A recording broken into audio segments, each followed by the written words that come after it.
Tuesday, January 12th of last year, at around 4:50 p.m. local time, the ground began to shake, and to shake violently beneath Haiti's capital city of Port-au-Prince. A magnitude 7.0 earthquake struck Haiti out of nowhere, like all earthquakes, and flattened nearly every standing structure in sight. Among the first images that we got out of Haiti after the earthquake were images like this one, shaky, sort of grainy cell phone videos that were shot by Haitians. Linella, hey, oh no, yeah, okay, baby, the world is coming to an end. The world is coming to an end is what you just heard her say there.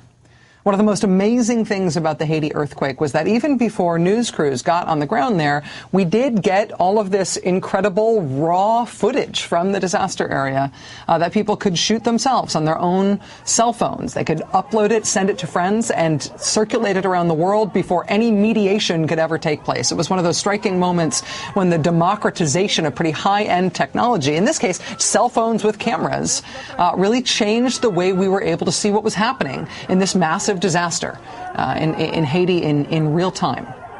It turns out there was also a minor flip side to that phenomenon.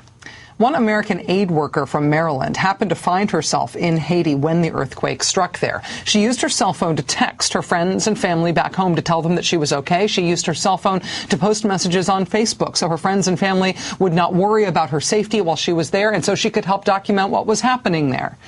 Then she came home from Haiti to find her cell phone bill for $34,872. Wow! With no warning from her cell phone provider that she was exceeding her international text and data plan, she got hit with a $35,000 monthly bill, which she was legally liable to pay. As of today, cell phone companies being able to do that to you with no warning is over.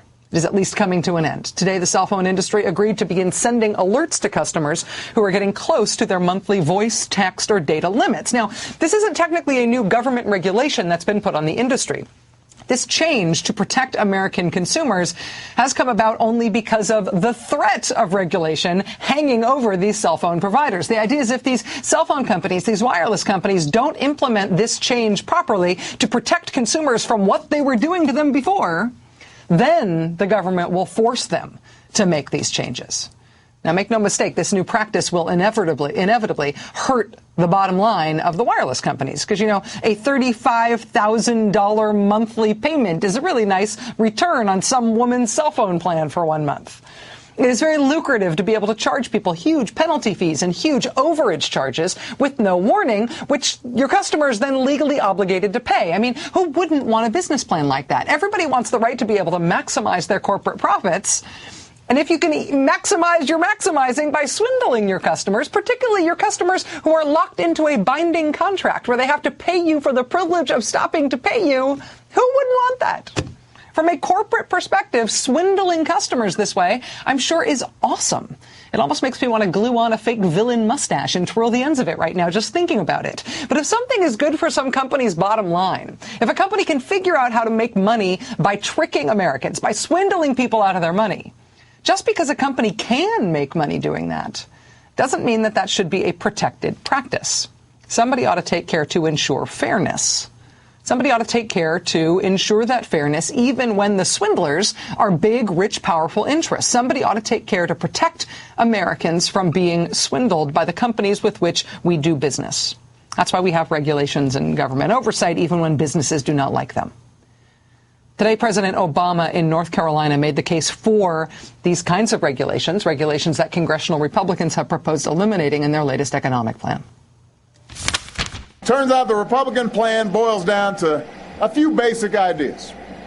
They want to gut regulations.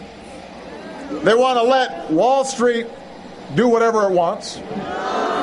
Their plan says we should go back to the good old days before the financial crisis when Wall Street was writing its own rules. They want to roll back all the reforms that we put into place.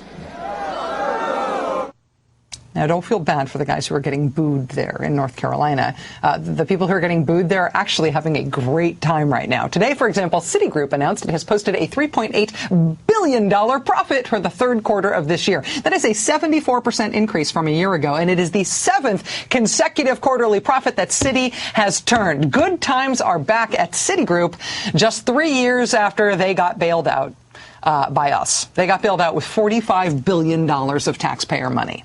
That reality led to this scene over the weekend at one of the big Citibank branches in New York City. About 20 people or so taking part in the ongoing Occupy Wall Street protests, arrested by police after marching to that Citibank branch on Saturday afternoon. Among those arrested were actual Citibank customers who were reportedly attempting to close their accounts.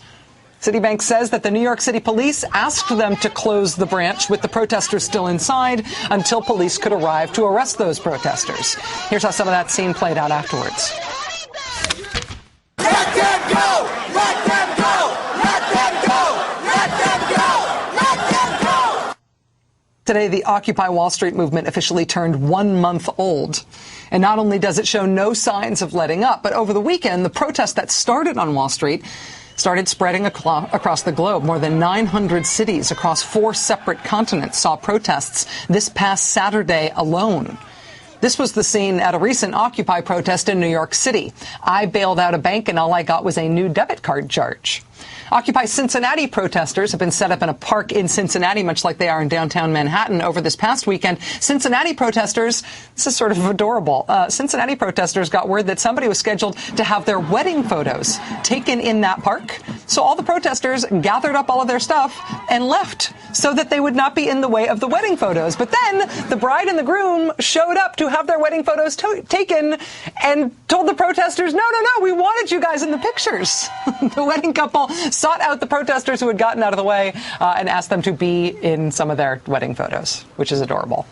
Less adorable, but important in protest terms, Cornell West, among 18 people arrested yesterday while protesting outside the Supreme Court.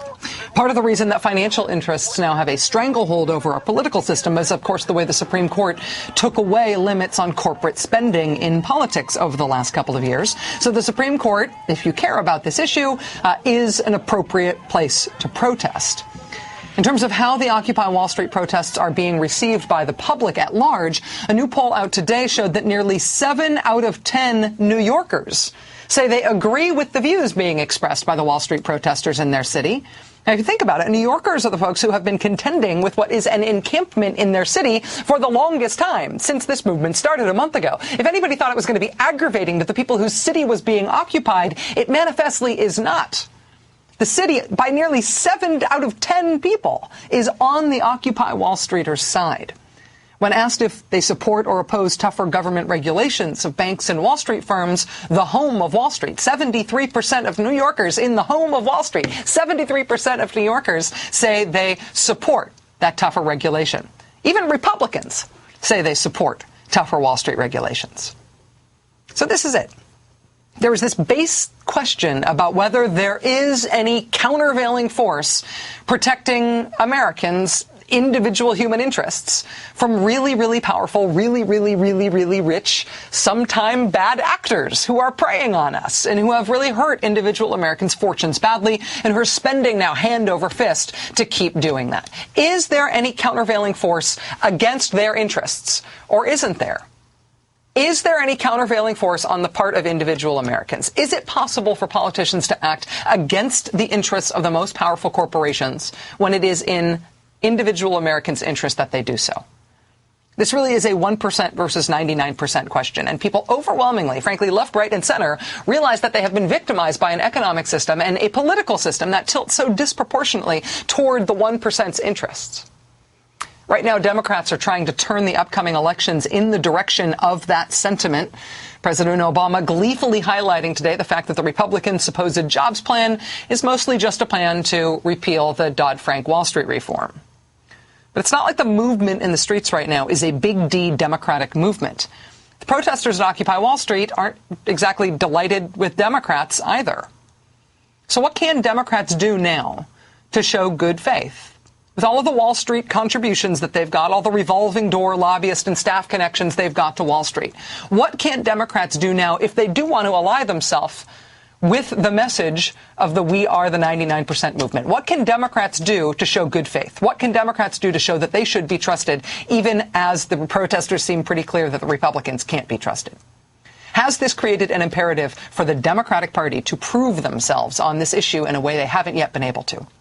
Joining us now is a man at the center of this question, Democratic Congressman Barney Frank of Massachusetts, the ranking member of the House Financial Services Committee, and the man who is the Frank in the Dodd-Frank Wall Street reform legislation. Congressman Frank, thanks very much for your time.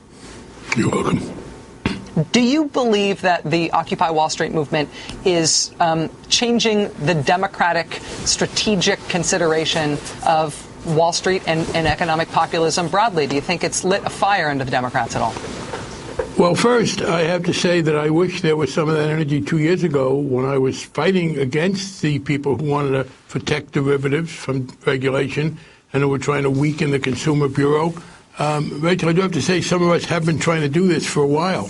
And I have to be honest and say in 2009, I wish some of these people had been energized then and were helping us fight back against this effort.